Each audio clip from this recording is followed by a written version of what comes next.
Semantic search engine എന്നതിലേക്കുള്ള ഒരു evolution എങ്ങനെയായിരുന്നു, ഈ സെമാൻറ്റിക് SEO എത്രത്തോളം നമ്മളുടെ ഒരു AI സെർച്ച് ഒപ്റ്റിമൈസേഷൻ അല്ലെങ്കിൽ ജനറേറ്റീവ് എഞ്ചിൻ ഒപ്റ്റിമൈസേഷൻ ഇത്തരം കാര്യങ്ങളിൽ അതിന് എത്രത്തോളം പ്രാധാന്യമുണ്ട്, സെമാൻറ്റിക് എന്ന് പറയുന്നത് എന്താണ്, SEO പ്രാക്ടീസ് ചെയ്യുന്ന സമയത്ത് ഇത്തരം ഇൻറ്റൻറ്റിനെ എങ്ങനെ നമുക്ക് ഈ പറഞ്ഞ പോലെ അതിനെ അഡ്രസ്സ് ചെയ്യണം. പുതിയ കാലത്തെ SEOയിൽ നമ്മൾ സ്ഥിരമായിട്ട് കേൾക്കുന്ന ഒരു പേരാണ് സെമാൻറ്റിക് SEO എന്ന് പറയുന്നത്.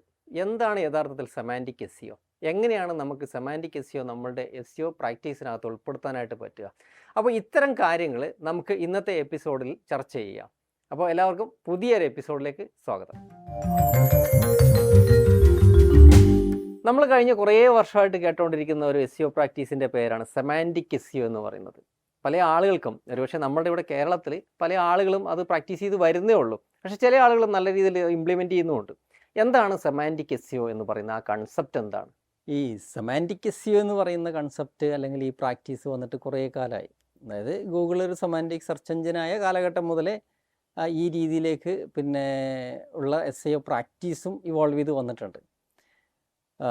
ആക്ച്വലി ഈ രീതിയിലേക്കുള്ള ഒരു റൈറ്റിംഗ് ആദ്യമായിട്ട് വരുന്നത് ബിൽസ്ലാസ്കി എന്ന് പറയുന്ന ഒരാൾ ബാൾട്ടിമോർ എന്ന് പറയുന്ന ഒരു സ്ഥലത്തിനെ കുറിച്ചിട്ട് ഒരു ആർട്ടിക്കിൾ എഴുതുന്ന സമയം മുതലാണ് ഇങ്ങനെ ഒരു SEO പ്രാക്ടീസായിട്ട് ഇവോൾവ് ചെയ്ത് വരുന്നത്. അപ്പോൾ സെമാൻറ്റിക് സെർച്ച് എഞ്ചിനായിട്ട് ഗൂഗിൾ വർക്ക് ചെയ്യുന്നതിന് മുന്നേ ഉണ്ട്, പക്ഷേ ഇങ്ങനെ ഈ രീതിയിലേക്ക് ഒരു പ്രാക്ടീസായിട്ട് വരുന്നത് ആ സമയം മുതലാണ്. ബിൽസ്ലാസ്കി എന്ന് പറയുന്ന ഒരാൾ ഈ പറഞ്ഞ പോലെ ബാൾട്ടിമോർ എന്ന് പറഞ്ഞ ഒരു സ്ഥലത്തിനെ കുറിച്ചിട്ടൊരു ആർട്ടിക്കിൾ എഴുതുകയാണ്. അപ്പോൾ ആ ആർട്ടിക്കിളിലാണ് എങ്ങനെ സെമാൻറ്റിക് SEO നമ്മുടെ എന്താ പറയുക, ഒരു കണ്ടൻറ്റിനകത്തേക്ക് കൊണ്ടുവന്നിട്ട് ഒരു SEO പ്രാക്ടീസായിട്ട് ഇതിനെ ഡെവലപ്പ് ചെയ്ത് കൊണ്ടുവരാം എന്ന് ശരിക്കും പ്രാക്ടിക്കലായിട്ട് അതിനകത്തേക്ക് ഇംപ്ലിമെൻറ്റ് ചെയ്യുന്നത് ഇദ്ദേഹമാണ്. ഇതെന്താ കൺസെപ്റ്റ് എന്ന് വെച്ച് കഴിഞ്ഞാൽ ഇത്രയേ ഉള്ളൂ. അതായത് നമ്മൾ പണ്ട് ശരിക്കും പറഞ്ഞാൽ ടെക്സ്റ്റ് ബേസ്ഡ് സെർച്ച് ആയിരുന്നല്ലോ ഗൂഗിളിൻ്റെ ഒരു പ്രധാനപ്പെട്ട, ഗൂഗിൾ മാത്രമല്ല എല്ലാ സെർച്ച് എഞ്ചിനും ടെക്സ്റ്റ് ബേസ്ഡ് സെർച്ച് എന്നുള്ള രീതിയിലാണ് വർക്ക് ചെയ്തിരുന്നത്. ആദ്യം ഒരുപക്ഷെ നിങ്ങൾക്കറിയായിരിക്കും, യാഹു ഒക്കെ ഒരു ഡയറക്ടറി എന്നുള്ള രീതിയിലാണ്, ആ ഒരു മോഡലാണ് വർക്ക് ചെയ്തിരുന്നത് യാഹു. അപ്പോൾ യാഹുവിൻ്റെ അവിടെ നിന്ന് ഈ പറഞ്ഞ പോലെ ഗൂഗിളിന് ഒരു അപ്പർ ഹാൻഡ് കിട്ടുന്നത് തന്നെ ഈ ടെക്സ്റ്റ് ബേസ്ഡ് സെർച്ച് എന്നുള്ള രീതിയിലേക്ക് മാറിയപ്പോഴാണ്. അപ്പോൾ ടെക്സ്റ്റ് ബേസ്ഡ് സെർച്ചിൽ ഗൂഗിൾ നല്ല രീതിയിലേക്ക് ഈ പറഞ്ഞ പോലെ അത് ഇവോൾവ് ചെയ്ത് വന്നു.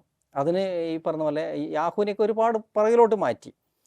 പിന്നെ ഗൂഗിളിന് ഈ പറഞ്ഞ പോലെ പിന്നെ ഒരു കോമ്പറ്റീഷൻ എന്ന് പറയുന്നത് യഥാർത്ഥത്തിൽ ഇല്ലായിരുന്നു. ബിങ് ഒക്കെ വന്നെങ്കിൽ പോലും ആ രീതിയിലേക്ക് ഒരു കോമ്പറ്റീഷൻ എന്നുള്ള രീതിയിലേക്ക് മറ്റൊരു സെർച്ച് എഞ്ചിനും വരാൻ പറ്റില്ല. കാരണം ആ രീതിയിലേക്ക് ഈ ടെക്സ്റ്റ് ബേസ്ഡ് സെർച്ചിൻ്റെ എല്ലാ സാധ്യതകളും ഉപയോഗിച്ചുകൊണ്ട് ഗൂഗിൾ മുന്നോട്ട് പോയി. ടെക്സ്റ്റ് ബേസ്ഡ് സെർച്ച് എന്ന് പറയുമ്പോഴേക്ക് ഈ ഒരു വേർഡ് വരികയാണെന്നുണ്ടെങ്കിൽ അല്ലെങ്കിൽ കീവേഡ് ആണെന്നുണ്ടെങ്കിൽ ആ എക്സാക്റ്റ് കീവേഡ് മാച്ച് ചെയ്തിട്ട് അതിൻ്റെ ഇൻഡെക്സിൽ പോയിട്ട് കണ്ടുപിടിച്ചിട്ട് അത് ഏതൊക്കെ പേജിലാണ് ഉള്ളത് ആ പേജുകളെ റാങ്ക് ചെയ്യിപ്പിക്കുക. അതിന് ചില അൽഗോരിതങ്ങളൊക്കെ ഉണ്ട്, അത് എത്ര തവണ വരണം. നമ്മളിപ്പോൾ സാധാരണ ഓൺ പേജ് SEO ഒക്കെ ചെയ്യുന്ന ആളുകൾക്ക് അറിയാം. ഇപ്പോൾ ഈ പറഞ്ഞ പോലെ SEO ടൈറ്റിലിൽ ആ കീവേഡ് ഉണ്ടെങ്കിൽ, അല്ലെങ്കിൽ ഈ പറഞ്ഞ പോലെ മെറ്റാ ഡിസ്ക്രിപ്ഷനിൽ കീവേഡ് ഉണ്ടെങ്കിൽ, ബോഡി കണ്ടൻറ്റിനകത്തുണ്ടെങ്കിൽ, ഹെഡിങ്ങിനകത്തുണ്ടെങ്കിൽ, ഇങ്ങനെ കുറേയധികം റൂൾസ് ഉണ്ട്, കണ്ടീഷണലായിട്ടുള്ള കുറേയധികം അൽഗോരിതംസ് ഉണ്ട്. ഈ അൽഗോരിതം ഒക്കെ സാറ്റിസ്ഫൈ ചെയ്യുകയാണെന്നുണ്ടെങ്കിൽ ഒരു റിസൾട്ട് വരും. പക്ഷേ ഇങ്ങനെ റിസൾട്ട് കൊടുക്കുന്ന സമയത്ത് പലപ്പോഴും അതൊരു ആക്യുറേറ്റ് അല്ലാതെ വരാറുണ്ട്. പലപ്പോഴും ഈ പറഞ്ഞ പോലെ കീവേഡ് സ്റ്റഫ് ചെയ്ത് വെക്കുന്ന ആളുകൾ ഈ റിസൾട്ട് മാനിപ്പുലേറ്റ് ചെയ്യാൻ വേണ്ടി അല്ലെങ്കിൽ ട്രാഫിക് കൂടുതലായിട്ട് കൊണ്ടുവരാൻ വേണ്ടിയിട്ട് SEO ഉപയോഗിച്ചുകൊണ്ട് ഇത്തരത്തിലുള്ള ചെറിയ ഗിമ്മിക്സ് ഒക്കെ കാണിച്ചിട്ട് ഈ പറഞ്ഞ പോലെ നമുക്ക് ഫസ്റ്റ് പൊസിഷനിലേക്ക് അല്ലെങ്കിൽ റാങ്കിങ്ങിലേക്ക് വരാനായിട്ട് പറ്റും. അപ്പോൾ അങ്ങനെ വരുന്ന റിസൾട്ടുകൾക്ക് പലപ്പോഴും ക്വാളിറ്റി ഇല്ല എന്നുള്ളൊരു പ്രധാനപ്പെട്ട പ്രശ്നം ഉണ്ടായിരുന്നു. ഇത് നേരത്തെ തന്നെ ഗൂഗിൾ തിരിച്ചറിഞ്ഞിരുന്നു. ഗൂഗിളിനെ സംബന്ധിച്ചിടത്തോളം ഇതൊരു ബിസിനസ്സും കൂടിയാണ്. അവരുടെ പ്ലാറ്റ്ഫോമുകളിലേക്ക് ആളുകളെ കൊണ്ടുവരിക, ആ ആളുകളെ ഈ ഉപയോഗിച്ചുകൊണ്ട് തന്നെ അവരുടെ പ്ലാറ്റ്ഫോമിൽ നിന്ന് ഏതെങ്കിലും തരത്തിലും റവന്യൂ ജനറേറ്റ് ചെയ്യുക എന്നുള്ളൊരു ബിസിനസ് മോഡലും അവർക്കുണ്ട്. അപ്പോൾ അതുകൊണ്ട് തന്നെ ആളുകൾ അവരുടെ പ്ലാറ്റ്ഫോമിൽ നിൽക്കണം എന്നുണ്ടെങ്കിൽ വളരെ ആക്യുറേറ്റ് ആയിട്ടുള്ള റെലവൻ്റ് ആയിട്ടുള്ള ആൻസേഴ്സ് കൊടുക്കണം. ഈ SEO പ്രാക്ടീസ് കൊണ്ട് തന്നെ പലപ്പോഴും ഇത്തരത്തിലുള്ള പ്രാക്ടീസ് കൊണ്ട് പല സമയത്ത് ഈ കീവേഡ് സ്റ്റഫിങ് അല്ലെങ്കിൽ ഈ പറഞ്ഞ പോലെ ബ്ലാക്ക് ഹാറ്റ് പ്രാക്ടീസുകളൊക്കെ കൊണ്ട് വളരെ മോശം രീതിയിലുള്ള കണ്ടൻറ്റുകൾ യഥാർത്ഥത്തിൽ റാങ്ക് ചെയ്ത് വരുമായിരുന്നു. പിന്നെ പല ആളുകളും ചോദിക്കുന്ന ചോദ്യത്തിനുള്ള ഉത്തരവല്ല കിട്ടുന്നത്. അതായത് അവരൊരു കാര്യം ചോദിച്ചു കഴിഞ്ഞാൽ അതുമായിട്ട് റിലേറ്റ് ചെയ്തിട്ടുള്ള ആ ഒരു പർട്ടിക്കുലർ ടേമുള്ള എന്തെങ്കിലുമൊക്കെ റിസൾട്ടാണ് അവർക്ക് ആദ്യമൊക്കെ കിട്ടിക്കൊണ്ടിരുന്നത്. അപ്പോൾ അതിൽ നിന്ന് മാറിയിട്ട് ഒരാളൊരു ചോദ്യം ചോദിച്ചു കഴിഞ്ഞാൽ കറക്റ്റ് എക്സാക്റ്റ് എന്താണ് അയാൾ ഉദ്ദേശിക്കുന്നത് അതിനനുസരിച്ചിട്ടുള്ള ഒരു ആൻസർ കൊടുക്കാനായിട്ടാണ് ഗൂഗിൾ എപ്പോഴും ശ്രമിച്ചുകൊണ്ടിരുന്നത്. അപ്പോൾ ഇങ്ങനെ ഗൂഗിൾ ഈ പറയുന്ന പോലെ ഒരാളുടെ ക്വസ്റ്റ്യൻ എന്താണ് എന്ന് മനസ്സിലാക്കി, അതായത് സെർച്ച് ചെയ്യുന്ന ക്വയറി എന്താണെന്ന് കൃത്യമായിട്ട് മനസ്സിലാക്കി അയാളുടെ ഇൻറ്റൻറ്റ് എന്താണ് എന്ന് കറക്റ്റായിട്ട് മനസ്സിലാക്കിയിട്ട് അതിനനുസരിച്ചിട്ട് ആൻസറുകൾ ജനറേറ്റ് ചെയ്യുക, അല്ലെങ്കിൽ ജനറേറ്റ് ചെയ്യുക അത് ഇപ്പോഴത്തെ റിസീവർ പ്രാക്ടീസാണ്. അതിനനുസരിച്ചിട്ട് ഏത് പേജിലാണോ അതുമായിട്ട് ഏറ്റവും റെലവൻ്റ് ആയിട്ടുള്ള ആ ഒരു ചോദ്യത്തിന് ഏറ്റവും റെലവൻ്റ് ആയിട്ടുള്ള ആ ഒരു ഇൻറ്റൻറ്റിനോട് ഏറ്റവും മാച്ച് ചെയ്ത് നിൽക്കുന്ന ഒരു ആൻസർ ഏതാണ് എന്ന് മനസ്സിലാക്കിയിട്ട് ആ ഒരു പേജ് റാങ്ക് ചെയ്ത് കൊണ്ടുവരുന്നൊരു സമ്പ്രദായത്തിലേക്ക് ഗൂഗിൾ വന്നു. അപ്പോൾ അതാണ് യഥാർത്ഥത്തിൽ ഈ പറഞ്ഞ പോലെ ഒരു സെമാൻറ്റിക് സെർച്ച് എന്നുള്ള രീതിയിൽ ഗൂഗിൾ ഉദ്ദേശിക്കുന്നത്. ശരിക്കും ഗൂഗിളിൻ്റെ ഈ സെമാൻറ്റിക് SEO എന്നുള്ള അല്ലെങ്കിൽ സെമാൻറ്റിക് സെർച്ച് എഞ്ചിൻ എന്നതിലേക്കുള്ള ഒരു എവല്യൂഷൻ എങ്ങനെയായിരുന്നു? എപ്പോൾ മുതലാണ് ഗൂഗിൾ ഒരു സെമാൻറ്റിക് സെർച്ച് എഞ്ചിൻ എന്ന രീതിയിലേക്ക് മാറാൻ തുടങ്ങിയത്? അതിൻ്റെ ഓരോ സ്റ്റേജസ് എങ്ങനെയായിരുന്നു യഥാർത്ഥത്തിൽ? അല്ലെങ്കിൽ ഗൂഗിൾ എങ്ങനെയാണ് ഒരു സെമാൻറ്റിക് സെർച്ച് എഞ്ചിനായിട്ട് വർക്ക് ചെയ്യുന്നത്? ഗൂഗിൾ എപ്പോഴാണ് യഥാർത്ഥത്തിൽ ഈ സെമാൻറ്റിക് സെർച്ച് എഞ്ചിൻ ആവുന്നത് എന്ന് വെച്ച് കഴിഞ്ഞാൽ 2013 ഹമ്മിങ് ബേർഡ് എന്നുള്ള ഒരു അൽഗോരിതം വരുന്ന സമയത്താണ് ഗൂഗിൾ ഇതിലേക്കുള്ള ഒരു യാത്ര തുടങ്ങുന്നത്. ഹമ്മിങ് ബേർഡ്, പിന്നീട് റാങ്ക് ബ്രെയിൻ, പിന്നെ ബേർട്ട്, ഈ 3 അൽഗോരിതങ്ങളാണ് ഗൂഗിളിനെ യഥാർത്ഥത്തിൽ ഈ പറഞ്ഞ പോലെ സെമാൻറ്റിക് സെർച്ച് എഞ്ചിൻ എന്നുള്ള രീതിയിലേക്ക് വളരാനായിട്ട് ഏറ്റവും കൂടുതൽ ഹെൽപ്പ് ചെയ്തത്. അതുകൊണ്ട് ഒരു പർട്ടിക്കുലർ അൽഗോരിതമാണ് എന്ന് നമുക്ക് പറയാൻ പറ്റില്ല, ഈ 3 അൽഗോരിതമാണ്. അപ്പോൾ 2013 ഈ പറഞ്ഞ പോലെ ഗൂഗിൾ സെമാൻറ്റിക് സെർച്ച് എഞ്ചിൻ എന്നുള്ള രീതിയിലേക്ക് ഇവോൾവ് ചെയ്യുന്നതിൻ്റെ ഏറ്റവും ആദ്യത്തെ സ്റ്റെപ്പ് എന്ന് പറയുന്ന ഈ ഒരു ഹമ്മിങ് ബേർഡ് അൽഗോരിതം ഇൻട്രൊഡ്യൂസ് ചെയ്യുന്നത്. ഹമ്മിങ് ബേർഡ് അൽഗോരിതത്തിൻ്റെ ഒരു പ്രധാനപ്പെട്ട അഡ്വാൻറ്റേജ് എന്ന് പറഞ്ഞാൽ അത് കീവേഡ് ഈ പറഞ്ഞ പോലെ എക്സാക്റ്റ് മാച്ച് ചെയ്തിട്ടല്ല, വേർഡുകളുടെ മീനിങ് നോക്കിയിട്ട് എന്താണ് ഉദ്ദേശിക്കുന്നത്, വേർഡുകളുടെ മീനിങ് നോക്കിയിട്ട് അതിനനുസരിച്ചിട്ടുള്ള ഒരു ആൻസർ ജനറേറ്റ് ചെയ്യാനായിട്ട് ശ്രമിക്കും. ഇപ്പോൾ നിങ്ങളിപ്പോൾ ജസ്റ്റ് ഇപ്പോൾ ഇത് കാണുന്ന നിങ്ങൾ ഇപ്പോൾ ജസ്റ്റ് ഒന്ന് സെർച്ച് ചെയ്ത് നോക്കാം. US എന്ന് സെർച്ച് ചെയ്ത് കഴിഞ്ഞാൽ നിങ്ങൾക്ക് ഈ പറയുന്ന പോലെ USA ആയിട്ട് ബന്ധപ്പെട്ട റിലേറ്റഡ് ആയിട്ടുള്ള എന്തെങ്കിലും ആൻസേഴ്സ് ഇപ്പോൾ കാണിച്ചുകൊണ്ടിരിക്കും. അതേസമയം തന്നെ പ്രസിഡൻ്റ് എന്ന് നിങ്ങൾ ഇവിടുന്ന് സെർച്ച് ചെയ്യുകയാണെന്നുണ്ടെങ്കിൽ നിങ്ങൾക്കിപ്പോൾ അവിടെ ഇപ്പോൾ നിങ്ങൾ ഇന്ത്യ എന്നാണ് സെർച്ച് ചെയ്യുന്നുണ്ടെങ്കിൽ നിങ്ങൾക്ക് അവിടെ ആൻസറായിട്ട് ചിലപ്പോൾ ദ്രൗപദി മുർമു എന്നായിരിക്കും കാണിക്കുക. അത് ചിലപ്പോൾ സ്നിപ്പറ്റ് ആൻസറായിട്ട് കാണിക്കുക, അല്ലെങ്കിൽ വരുന്ന പേജിൽ പ്രസിഡൻ്റ് എന്ന് പറയുന്ന സമയത്ത് ദ്രൗപദി മുർമു എന്നായിരിക്കും കാണിക്കുക. അതിൻ്റെ കാരണം എന്ന് വെച്ചാൽ നമ്മളിവിടെ സെർച്ച് ചെയ്യുന്നത് ഇന്ത്യയിൽ നിന്നാണ്. അപ്പോൾ ഇന്ത്യയിൽ നിന്നുള്ള ഒരാൾ പ്രസിഡൻ്റ് എന്ന് സെർച്ച് ചെയ്യുന്ന സമയത്ത് അത് കാണിക്കണം എന്നുണ്ടെങ്കിൽ ഇന്ത്യയിലെ ഒരു പ്രസിഡൻറ്റിനെയാണ് അയാൾ അന്വേഷിക്കുന്നത് എന്ന് ഈ ക്വയറിയുടെ മീനിങ്ങും അതിൻ്റെ കോണ്ടക്സ്റ്റും മനസ്സിലാക്കും. എന്നിട്ടാണ് ഈ ആൻസർ കാണിച്ചു കൊടുക്കുന്നത്. ഇപ്പോൾ അമേരിക്കയിൽ നിന്നാണ് ഒരാൾ ജസ്റ്റ് പ്രസിഡൻ്റ് എന്ന് മാത്രം സെർച്ച് ചെയ്യുന്നതെങ്കിൽ അയാൾക്ക് കിട്ടുന്ന ആൻസർ എന്ന് പറയുന്നത് ഡൊണാൾഡ് ട്രംപ് എന്നായിരിക്കും. ഇനി നമ്മൾ ജസ്റ്റ് നേരത്തെ US എന്ന് നിങ്ങൾ സെർച്ച് ചെയ്തപ്പോൾ USA കുറിച്ചുള്ള കുറേ ഡീറ്റെയിൽസ് കിട്ടി. ഇനി USA അതിൻ്റെ കൂടെ പ്രസിഡൻറ്റ്, ഈ 2 വാക്ക് നമ്മൾ ആഡ് ചെയ്യണം, USA പ്രസിഡൻറ്റ്. അപ്പോൾ അത് നമ്മൾ ഇന്ത്യയിൽ നിന്ന് തന്നെ സെർച്ച് ചെയ്യണം. അപ്പോൾ ഈ ഒരു 2 വാക്കുകൾ നമ്മൾ ഈ പറഞ്ഞ പോലെ ക്ലബ് ചെയ്ത് ഉപയോഗിക്കുന്ന സമയത്ത് അതിന് മറ്റൊരു ആൻസർ, അതായത് USA പ്രസിഡൻ്റ് എന്നുള്ള വാക്ക് എവിടെയുണ്ട് എന്ന് പോയി നോക്കുകയല്ല ഗൂഗിൾ ചെയ്യുന്നത്. ഈ ഒരു വ്യത്യാസം നിങ്ങൾക്ക് മനസ്സിലാവണമെന്നുണ്ടെങ്കിൽ ഈ പഴയ ഒരു സെർച്ച് എഞ്ചിൻ ഉണ്ട്, ഇപ്പോഴും അത് പോപ്പുലറാണ്, നമ്മളാരും ഉപയോഗിക്കാറില്ല, യാൻഡെക്സ് എന്നുള്ള സെർച്ച് എഞ്ചിൻ. നിങ്ങളത് ജസ്റ്റ് ലോഗിൻ ചെയ്തിട്ട് അതിനകത്തേക്ക് നോക്കുക.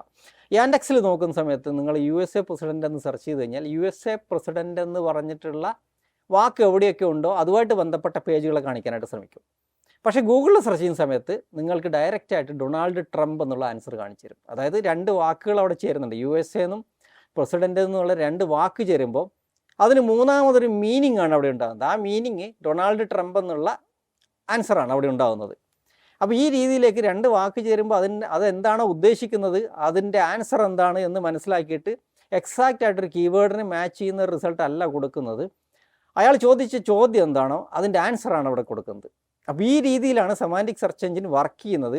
അപ്പോൾ ഈ രീതിയിലേക്ക് ഗൂഗിളിനെ വളരാൻ വേണ്ടിയിട്ട് ഹെൽപ്പ് ചെയ്ത് ഈ പറഞ്ഞ പോലെ 2013 ഇൻട്രൊഡ്യൂസ് ചെയ്ത ഈ ഹമ്മിങ് ബേർഡ് എന്ന് പറഞ്ഞാൽ അൽഗോരിതമാണ്.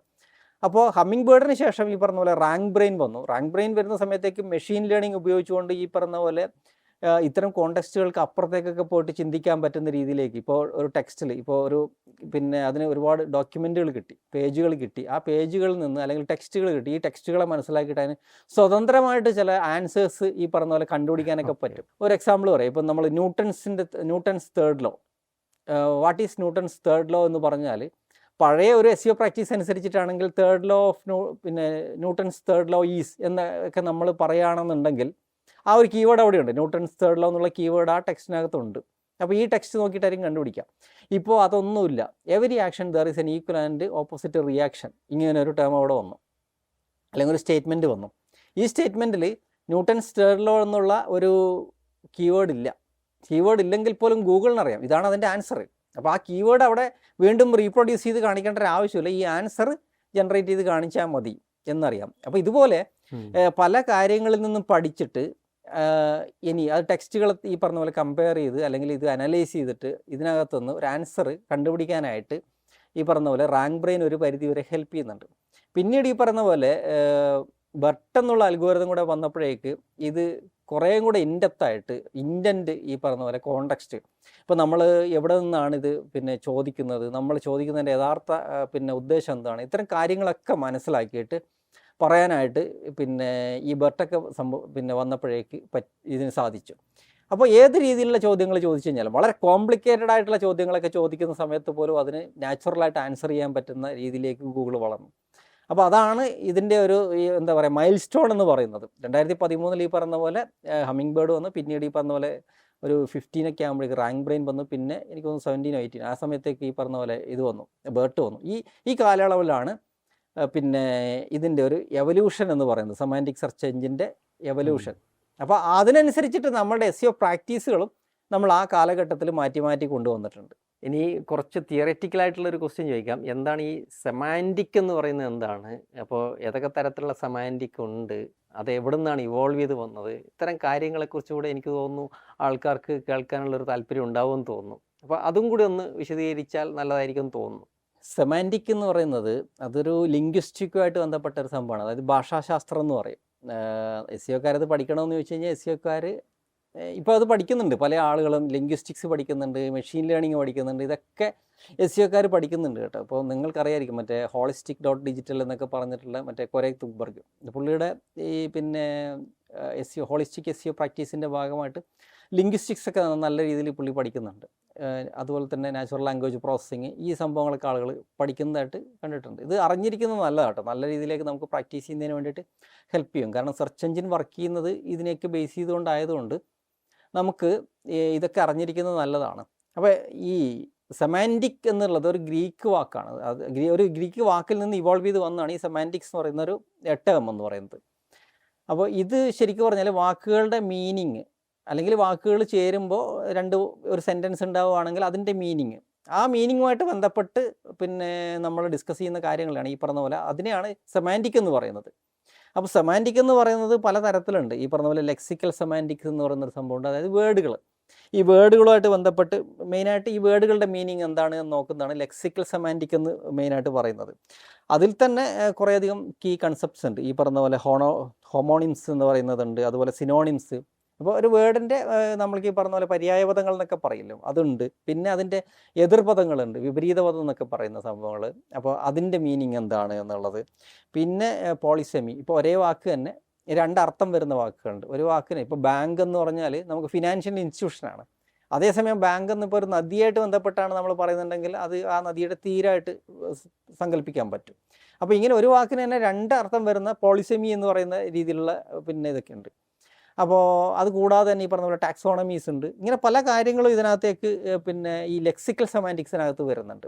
പിന്നെയുള്ള പ്രധാനപ്പെട്ട ഒരു സെമാൻറ്റിക്സ് എന്ന് പറയുന്നത് ഈ കോമ്പോസിഷണൽ സെമാൻറ്റിക്സ് ആണ്. അതായത് ഒന്നോ അതിലധികമോ വേർഡ്സ് ഇങ്ങനെ കൂടിച്ചേരുന്ന സമയത്ത് ഇതൊരു സെൻറ്റൻസ് ആയിട്ട് മാറും, അല്ലെങ്കിൽ ഫ്രേസ് ആയിട്ട് മാറും. അപ്പോൾ ഈ ഫ്രേസിൻ്റെ മീനിങ് എന്താണ് എന്ന് മനസ്സിലാക്കുന്ന ഒരു സംഭവം, അതുമായിട്ട് ബന്ധപ്പെട്ട ഇതിനെയാണ് കോമ്പോസിഷണൽ സെമാൻറ്റിക്സ് എന്ന് പറയുന്നത്. പിന്നെ ഈ പറഞ്ഞ പോലെ ഫ്രേസൽ സെമാൻറ്റിക്സ് ഉണ്ട്, സെൻറ്റൻസിൻ്റെ മീനിങ്. നേരത്തെ ഈ പറഞ്ഞ പോലെ വേർഡ് കോമ്പിനേഷൻസിൻ്റെ, അതായത് കോമ്പോസിഷണൽ എന്ന് പറയുന്ന സമയത്ത് വേർഡ് കോമ്പിനേഷൻസിൻ്റെ ഒരു മീനിങ്. ഈ ഫ്രേസൽ സെമാൻറ്റിക്സ് എന്ന് പറയുമ്പം ഫ്രേസുകളുടെ അല്ലെങ്കിൽ സെൻറ്റൻസുകളുടെ ഇതുമായിട്ട് ബന്ധപ്പെട്ട ഈ സെമാൻറ്റിക്സ് എന്ന് പറയും. കോണ്ടക്ച്വൽ മീനിങ് ഇതിനകത്ത് പ്രധാനപ്പെട്ട ഒരു സംഭവമാണ് ഈ സെമാൻറ്റിക്കിനകത്ത്. അതായത് ഒരാൾ എന്താണ് ചോദിക്കുന്നത്, അതിൻ്റെ പിന്നിൽ ഉള്ള കോണ്ടക്സ്റ്റ് എന്താണ്, അതിനനുസരിച്ചിട്ട് ആ വാക്കിൻ്റെ മീനിങ് എന്താണ് എന്നുള്ളത്.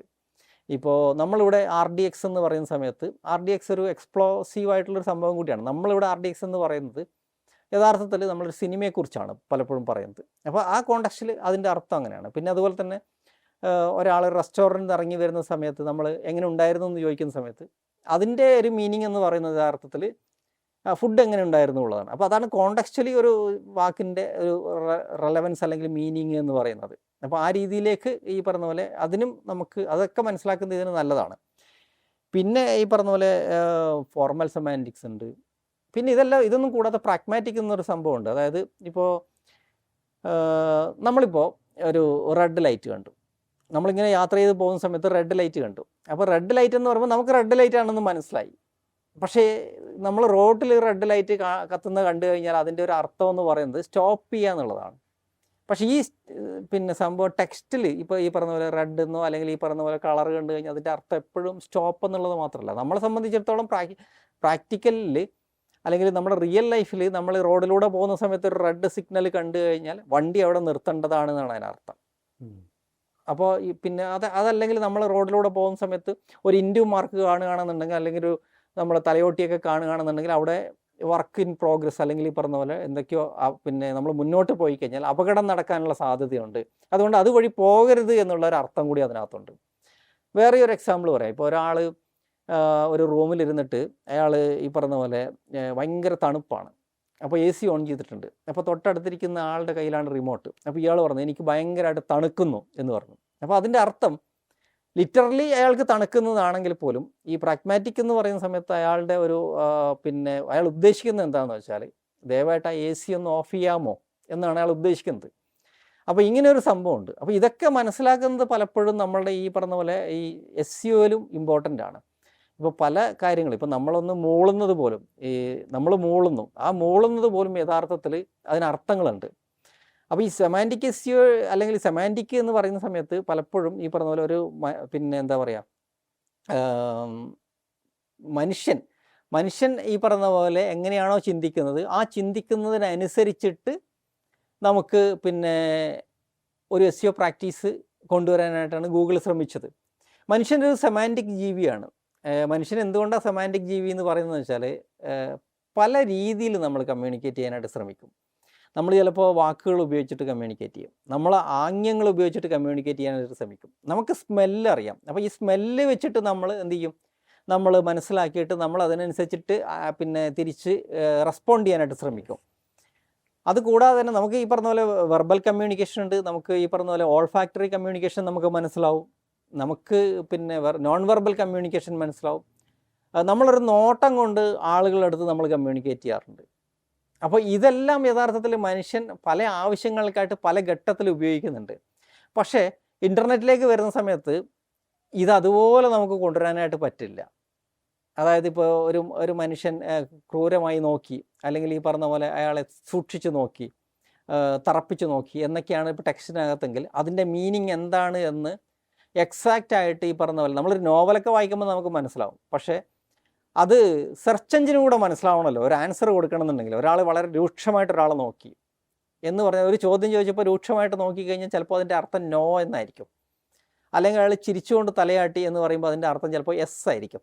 പക്ഷേ ഇത് പിന്നെ നമ്മുടെ ഇൻ്റർനെറ്റിലേക്ക് വരുന്ന സമയത്ത് ഇതൊന്നും ഒരുപക്ഷെ സെർച്ച് എഞ്ചിന് മനസ്സിലായി എന്ന് വരണമെന്നില്ല. അപ്പോൾ ഇങ്ങനെയുള്ള സമയത്ത് ചില ടെക്നിക്സ് ഉപയോഗിച്ചുകൊണ്ടാണ് ഇത്തരത്തിലുള്ള സെൻറ്റിമെൻറ്റ്സ് അല്ലെങ്കിൽ ഇതിൻ്റെ കോണ്ടെക്സ്റ്റൊക്കെ മനസ്സിലാക്കിയിട്ട് ഇയാൾ ഏത് സാഹചര്യത്തിലാണ് അങ്ങനെ നോക്കിയത്, എന്ത് പറഞ്ഞപ്പോഴാണ് ഇയാൾ ചിരിച്ചുകൊണ്ട് തലയാട്ടിയത്. അപ്പോൾ അതൊക്കെ ഈ പറഞ്ഞ പോലെ ടെക്സ്റ്റുകളുടെ ഇടയിൽ നിന്ന് ഈ മീനിങ്ങിനെ അത് വായിച്ചെടുക്കാനായിട്ട് ശ്രമിക്കും. അപ്പോൾ സെമാൻറ്റിക്സ് ശരിക്കും മനസ്സിലാക്കിയതിന് ശേഷമാണ് അല്ലെങ്കിൽ ഈ വാക്കുകളുടെ മീനിങ്, വാക്കുകൾ അടുക്കി വെച്ചിരിക്കുന്നത് എങ്ങനെയാണ്, ഇതെല്ലാം കറക്റ്റായിട്ട് ഇതിൻ്റെ റിയൽ ലൈഫിലുള്ള പ്രയോഗം എന്താണ്, ഇത്തരം കാര്യങ്ങളൊക്കെ മനസ്സിലാക്കിയതിന് ശേഷമാണ് ഈ മെഷീൻ ലേണിംഗ് സംവിധാനം ഉപയോഗിച്ചുകൊണ്ട് ഗൂഗിൾ ഒരു സെമാൻറ്റിക് സെർച്ച് എന്നുള്ള രീതിയിൽ ഇത്തരം കാര്യങ്ങളെ വിലയിരുത്തുന്നത്. അപ്പോൾ ഇതൊക്കെ നമ്മൾ മനസ്സിലാക്കുന്നത് നല്ലതാണ് ഇതിനകത്ത്. അപ്പോൾ സെമാൻറ്റിക് എന്ന് പറഞ്ഞാൽ ബേസിക്കലി ഇതാണ്, പിന്നെ വാക്കുകളുടെ അർത്ഥമായിട്ട് ബന്ധപ്പെട്ട ഒരു ശാസ്ത്രശാഖ അല്ലെങ്കിൽ ഈ ലിംഗ്വിസ്റ്റിക്കിൻ്റെ ഒരു പാർട്ട് ആണ് യഥാർത്ഥത്തിൽ സെമാൻറ്റിക് എന്ന് പറയുന്നത്. അത് ശരിക്കും നമ്മൾ മനസ്സിലാക്കുന്നത് നമ്മളുടെ SEO ജേണിയിൽ ഹെൽപ്പ് ചെയ്യും. എന്ന് വെച്ചാൽ നമ്മൾ ഈ പറഞ്ഞ പോലെ അത് വലിയ രീതിയിൽ ബൈഹാർട്ട് പഠിക്കേണ്ട ആവശ്യമൊന്നുമില്ല. ഇങ്ങനെയൊക്കെ സംഭവങ്ങളുണ്ട്. നമ്മൾ ശരിക്കും നാച്ചുറൽ ലാംഗ്വേജ് എങ്ങനെയാണ് ഈ പറഞ്ഞ പോലെ നമ്മൾ ഉപയോഗിക്കുന്നത് ആ കാര്യങ്ങൾ നമ്മളൊന്ന് റിയലിസ്റ്റിക് ആയിട്ട് മനസ്സിലാക്കിയാൽ മാത്രം മതി. സെമാൻറ്റിക് SEOയിൽ ഈ കോണ്ടെക്സ്റ്റ് അല്ലെങ്കിൽ ഇൻറ്റൻറ്റ് ഇതിനെക്കുറിച്ചൊക്കെ നേരത്തെ പറഞ്ഞു. അപ്പോൾ എന്താണ് ഇൻറ്റൻറ്റ് എന്ന് ഒന്നുകൂടെ വിശദീകരിച്ചിട്ട് പറയാനായിട്ട് പറ്റുമോ? അതായത് ഏതൊക്കെ ടൈപ്പ് ഓഫ് ഇൻറ്റൻറ്റ് ഉണ്ട്, അല്ലെങ്കിൽ നമുക്ക് ഈ SEO പ്രാക്ടീസ് ചെയ്യുന്ന സമയത്ത് ഇത്തരം ഇൻറ്റൻറ്റിനെ എങ്ങനെ നമുക്ക് ഈ പറഞ്ഞ പോലെ അതിനെ അഡ്രസ്സ് ചെയ്യണം, ഇത്തരം കാര്യങ്ങൾ കുറച്ചുകൂടെ വിശദീകരിച്ചിട്ട് പറയാൻ പറ്റുമോ? ഓക്കെ, എന്താണ് ഇൻറ്റൻറ്റ് എന്നുള്ളത്? ഓക്കെ, അത് പറയാം. ഇപ്പോൾ നമ്മളെല്ലാ കാര്യങ്ങളും ചോദിക്കുന്നതിനൊരു ഉദ്ദേശമുണ്ട്. ഇപ്പോൾ എനിക്ക് വിശക്കുന്നു എന്ന് പറഞ്ഞാൽ അതിനർത്ഥം അതിനൊരു സൂചനയുണ്ട് അതിനകത്ത്. നമുക്ക് ഭക്ഷണം കഴിക്കാൻ പോയാലോ, അല്ലെങ്കിൽ എനിക്ക് ഭക്ഷണം വേണം എന്നാണ് അതിൻ്റെ ഒരു ഉത്തരം. അപ്പോൾ എനിക്ക് വിശക്കുന്നു എന്ന് പറയുന്ന സമയത്ത് എനിക്ക് വിശക്കുന്നു എന്നുള്ള ആ വാക്ക് എവിടെയുണ്ടോ അത് പോയിട്ട് അതിനൊരു ആൻസർ കണ്ടുപിടിച്ചിട്ടല്ല വേണ്ടത്. എനിക്ക് വിശക്കുന്നു എന്ന് ഞാൻ ഒരാളോട് പിന്നെ ഒരു ഇപ്പോൾ ഈ പറഞ്ഞ പോലെ ഇൻ്റർനെറ്റിൽ സെർച്ച് ചെയ്യുന്ന സമയത്ത്, അല്ലെങ്കിൽ ഈ പറഞ്ഞ പോലെ എനിക്ക് വിശക്കുന്നു എന്ന് ഒരാളോട് നമ്മൾ പറഞ്ഞാൽ അയാൾ ഒന്നുകിൽ നമുക്ക് ഫുഡ് തരുമോ, അല്ലെങ്കിൽ ഫുഡ് കിട്ടുന്നൊരു വഴി പറഞ്ഞു തരുമോ, അല്ലെങ്കിൽ അടുത്ത എവിടെ റെസ്റ്റോറൻറ്റ് ഉണ്ടെന്ന് നമുക്ക് കാണിച്ചു തരുമോ ഒക്കെ ചെയ്യും. ഇതായിരിക്കും ഒരു പക്ഷേ സംഭവിക്കാൻ പോകുന്നത് റിയൽ ലൈഫിൽ. അപ്പോൾ ഇതേപോലെ തന്നെയാണ് ഇൻ്റർനെറ്റിലേക്ക് ഈ സെമാൻറ്റിക് പിന്നെ സെർച്ച് എന്നുള്ള രീതിയിലേക്ക് വരുമ്പോൾ നടക്കുന്നത്. അതായത് ഇൻറ്റൻറ്റ്, ഒരാളുടെ ഇൻറ്റൻറ്റ് എന്താണെന്ന് മനസ്സിലാക്കുക. ഇപ്പോൾ ഉദാഹരണത്തിന് ഒരാൾ പ്രോട്ടീൻ പൗഡർ എന്ന് മാത്രം സെർച്ച് ചെയ്തു. പ്രോട്ടീൻ പൗഡർ എന്നുള്ള മാത്രം സെർച്ച് ചെയ്യുന്ന സമയത്ത് നിങ്ങൾ ഇപ്പോൾ ജസ്റ്റ് ഒന്ന് സെർച്ച് ചെയ്ത് നോക്കുക. അപ്പോൾ നമുക്കതിൻ്റെ ഈ പിന്നെ ഡിഫറൻസ് മനസ്സിലാവും. ഇപ്പോൾ കാർ വാഷ് എന്ന് നിങ്ങളിപ്പോൾ സെർച്ച് ചെയ്തു. നിങ്ങൾ ഇവിടുന്ന് കാർ വാഷ് എന്ന് സെർച്ച് ചെയ്ത് കഴിഞ്ഞാൽ നിങ്ങളെ കാണിക്കുന്നത് തൊട്ടടുത്തുള്ള, പിന്നെ ഗൂഗിളിലാണ് സെർച്ച് ചെയ്യുന്നതെങ്കിൽ തൊട്ടടുത്തുള്ള കാർ വാഷ് സെൻറ്റേഴ്സിനെ നിങ്ങൾക്ക് കാണിച്ചു തരും. അതെ അതെ. അതെന്തുകൊണ്ടാണെന്ന് വെച്ചാൽ ഗൂഗിൾ മനസ്സിലാക്കുന്നത് നിങ്ങൾ ഇവിടുന്ന് കാർ വാഷ് എന്ന് സെർച്ച് ചെയ്യുന്നത് കാർ വാഷിനെ പറ്റിയിട്ടുള്ള വലിയ പ്രബന്ധങ്ങൾ വായിക്കാനൊന്നുമല്ല.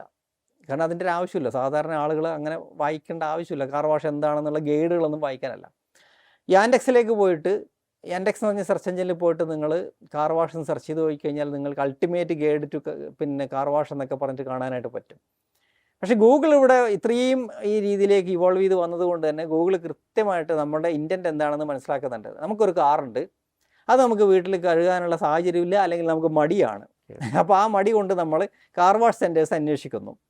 അപ്പോൾ നമുക്ക് ഒരു കാറ് വാഷ് ചെയ്യാൻ വേണ്ടിയിട്ട് നമ്മൾ ഈ പറഞ്ഞ പോലെ തിരുവനന്തപുരത്തുള്ള ഞാൻ എറണാകുളത്തൊന്നും പോവില്ല എന്ന് ഗൂഗിളിന് അറിയാം. അതുകൊണ്ട് തന്നെ അതെന്ത് ചെയ്യുന്നു, ആളുകളുടെ ഈ രീതി മനസ്സിലാക്കിയത് കൊണ്ട് തന്നെ എന്നെ തൊട്ടടുത്തുള്ള കാർ വാഷ് സെൻറ്റർ കാണിച്ചു തരാൻ ശ്രമിക്കുക. അപ്പോൾ ഞാൻ car wash centre in Trivandrum ഒന്നും സെർച്ച് ചെയ്യുന്നില്ല, വെറും കാർ വാഷ് എന്ന് മാത്രം സെർച്ച് ചെയ്യുമ്പോൾ എൻ്റെ ലൊക്കേഷൻ മനസ്സിലാക്കുന്നു, എൻ്റെ ഇൻറ്റൻറ്റ് മനസ്സിലാക്കുന്നു, ഞാൻ എവിടെയാണെന്ന് മനസ്സിലാക്കുന്നു. ഇത്രയും കാര്യങ്ങൾ മനസ്സിലാക്കിയിട്ട് ഇപ്പോൾ ഞാൻ ഇന്ത്യയിലാണെന്ന് മനസ്സിലാക്കി, ഞാൻ കേരളത്തിലാണെന്ന് മനസ്സിലാക്കി, കേരളത്തിൽ തന്നെ ഏത് ലൊക്കേഷനിലാണെന്ന് ഞാൻ മനസ്സിലാക്കി. എന്നിട്ട് എൻ്റെ കുറേ പ്രിഫറൻസും കൂടെ മനസ്സിലാക്കിയതിന് ശേഷം എനിക്ക് തൊട്ടടുത്തുള്ള എനിക്ക് റെലവൻ്റ് ആയിട്ടുള്ള കാർ വാഷ് സെൻറ്റേഴ്സ് അത് കാണിച്ചു തരും. ഇത് തന്നെയാണ് നിങ്ങളിപ്പോൾ സെർച്ച് ചെയ്ത് കഴിഞ്ഞാൽ ഒരുപക്ഷെ കാണുക.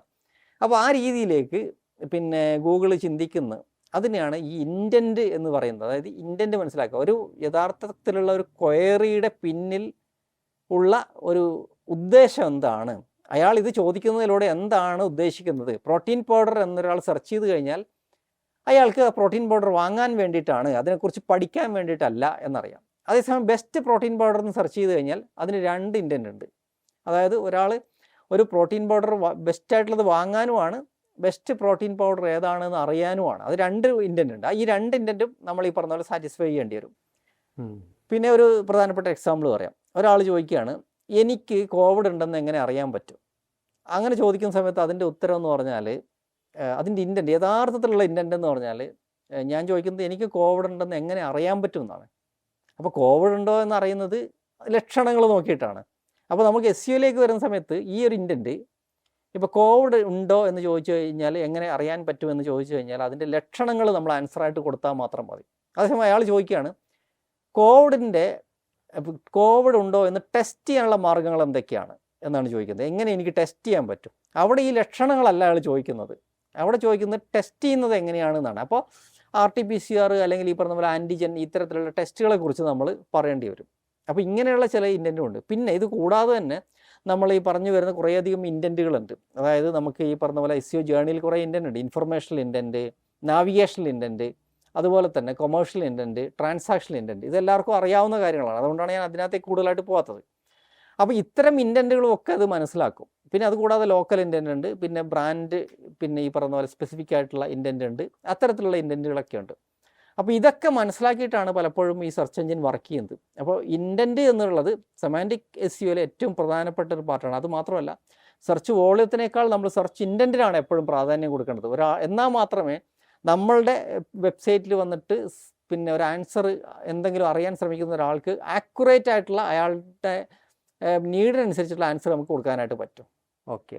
അതുപോലെ തന്നെ ഈ സെമാൻറ്റിക് SEOയിൽ ഈ കോണ്ടെക്സ്റ്റ് മനസ്സിലാക്കിയിട്ട് ഈ മീനിങ് എങ്ങനെയാണ് ഗൂഗിൾ അല്ലെങ്കിൽ മറ്റ് സെർച്ച് എഞ്ചിൻസ് മനസ്സിലാക്കുന്നത്?